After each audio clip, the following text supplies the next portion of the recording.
Sebelum kalian nonton video ini, jangan lupa kalian subscribe ya. Kalian tinggal pencet tombol merah di bawah. Dan jangan lupa aktifin notifikasinya juga guys. Oke, hajar!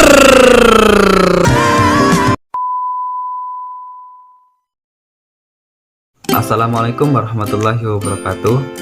Kami dari kelompok 6 yang beranggota Irwanto, Kade Adi Dharmayasa, Cynthia Widianti, Ulil Fitria, dan Yoga Dwipa. Dan kami mengambil judul yaitu Pengendalian Gulma pada Tanaman Tebu. Latar belakang: tanaman tebu ialah tanaman untuk bahan baku gula. Sebagai bahan baku utama, tanaman tebu mempunyai peran penting terhadap kelangsungan industri pergulaan Indonesia. Salah satu hal yang berpengaruh dalam komponen produksi adalah masalah gulma.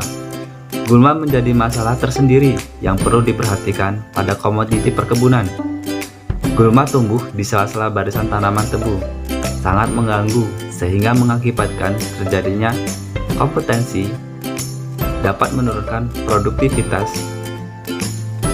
Gulma merupakan pesaing bagi tanaman dalam memperoleh hara. Pengendalian gulma dapat dilakukan dengan cara manual dan kimiawi. Pengendalian gulma dengan menggunakan herbisida mempunyai beberapa keuntungan. Di antaranya, membutuhkan waktu yang lebih singkat, menghemat kebutuhan tenaga kerja, terhindar dari kerusakan akar dan struktur tanah, mencegah terjadinya erosi, dan total biaya yang lebih rendah dari perlakuan manual.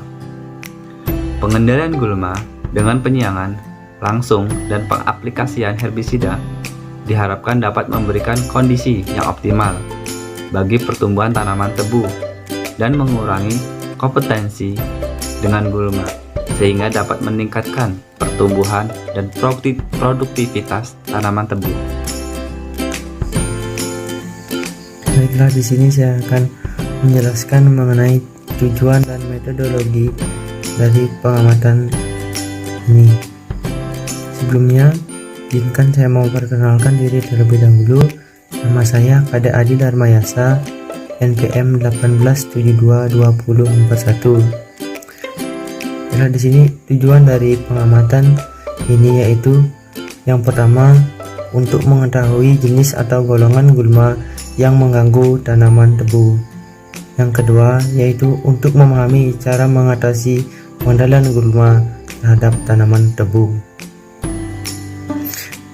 Selanjutnya, metodologi dari pengamatan ini yaitu yang pertama, pengendalian dengan upaya preventif, yaitu seperti pembuatan peraturan atau perundang-undangan, karantina, sanitasi, dan peniadaan sumber invasi.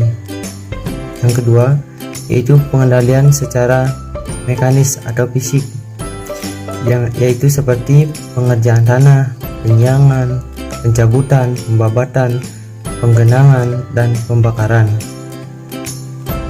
Yang ketiga yaitu pengendalian secara kultur teknis, seperti penggunaan jenis unggul terhadap gulma, pemilihan saat tanam, cara tanam, kerapatan jarak tanam atau hippie seeding, tanaman sela, dan rotasi tanaman, serta penggunaan mulsa. Yang keempat yaitu pengendalian secara hayati, yaitu seperti pengadaan musuh alami, manipulasi musuh alami, dan pengelolaan musuh alami yang ada di suatu daerah. Yang kelima yaitu pengendalian secara kimiawi, seperti penggunaan herbisida dengan berbagai formulasi, surfaktan, alat aplikasi, dan sebagainya.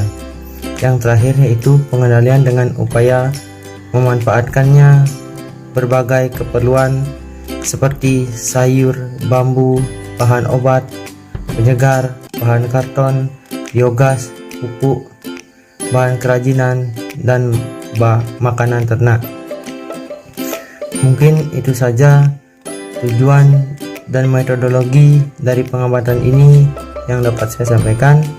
Apabila terdapat salah kata atau saya mohon maaf. Saya ucapkan terima kasih. Assalamualaikum warahmatullahi wabarakatuh. Izin memperkenalkan diri, nama saya Cynthia Widianti, NPM 187226061. Di sini saya akan menyampaikan hasil dari pengamatan pengendalian gulma.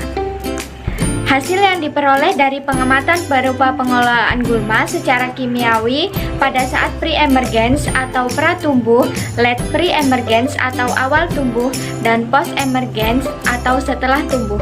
Selain itu, diperoleh pengetahuan tentang pemupukan dan kalibrasi bomb sprayer. Pengendalian gulma pratumbuh atau pre-emergence adalah pengendalian gulma yang dilakukan pada saat gulma dan tanaman tebu belum tumbuh, dilaksanakan pada 3-5 hari setelah tanam. Aplikasi herbisida dilaksanakan dengan menggunakan bomb sprayer yang mempunyai lebar kerja 12 meter yang ditarik oleh traktor kecil 80 HP. Tekanan yang umum digunakan adalah 3 bar dan 1400 rpm. Jumlah nozzle pada bomb sprayer ada sebanyak 24 buah. Wassalamualaikum warahmatullahi wabarakatuh.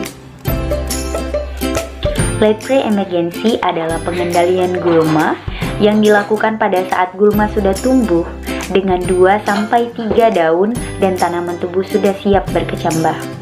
Late pre-emergency dilaksanakan karena terjadi keterlambatan aplikasi pre-emergency, sedangkan post-emergency dilaksanakan pada saat gulma sudah tumbuh dan biasanya dilaksanakan 1-2 kali. Post-emergency diaplikasikan secara manual dengan hand sprayer atau knapsack sprayer. Pengendalian gulma secara mekanis dilakukan dengan menggunakan tine cultivar atau TerraTine dan biasanya dilaksanakan pada saat penggemburan tanah. Pengendalian tersebut dilaksanakan pada saat tanaman berumur 45 hari setelah tanam. Untuk tanaman rapton diperlukan alat yang bisa membantu menggemburkan tanah dan mengendalikan gulma. Aplikasi yang dilaksanakan 2 kali dalam 1 musim tanam. Alat yang digunakan untuk aplikasi pertama yaitu TerraTine dan yang kedua adalah subtiller yang dilaksanakan setelah pemupukan kedua. Pengendalian gulma secara manual dilaksanakan oleh tenaga kerja dengan mempergunakan peralatan sederhana. Dilaksanakan pada saat kondisi tanaman tebu masih dalam stadia peka terhadap herbisida. Gulma didominasi oleh gulma merambat dan populasi gulma hanya spot-spot. Ketersediaan tenaga kerja yang cukup dan herbisida yang tidak tersedia di pasaran. Assalamualaikum warahmatullahi wabarakatuh. Izin memperkenalkan diri, nama saya Yoga Dwi Panupinda, UPM 1872226 dari program studi PMIPB semester 5. Akan mempresentasikan laporan yang berjudul pengendalian gulma pada tanaman tebu. Pada bagian kesimpulan, berdasarkan dari hasil pembahasan di atas, maka dapat disimpulkan hal-hal sebagai berikut. Pada perkebunan tebu digunakan metode pengendalian gulma secara terpadu berupa mekanik, kimiawi, dan manual. Pengendalian gulma secara kimia meliputi pre-emergence atau pratumbuh, late emergence atau awal tumbuh, post-emergence setelah tumbuh. Kalibrasi sangat diperlukan sebelum melakukan aplikasi di lapang agar hasil aplikasi yang didapatkan maksimal, efektif, dan efisien.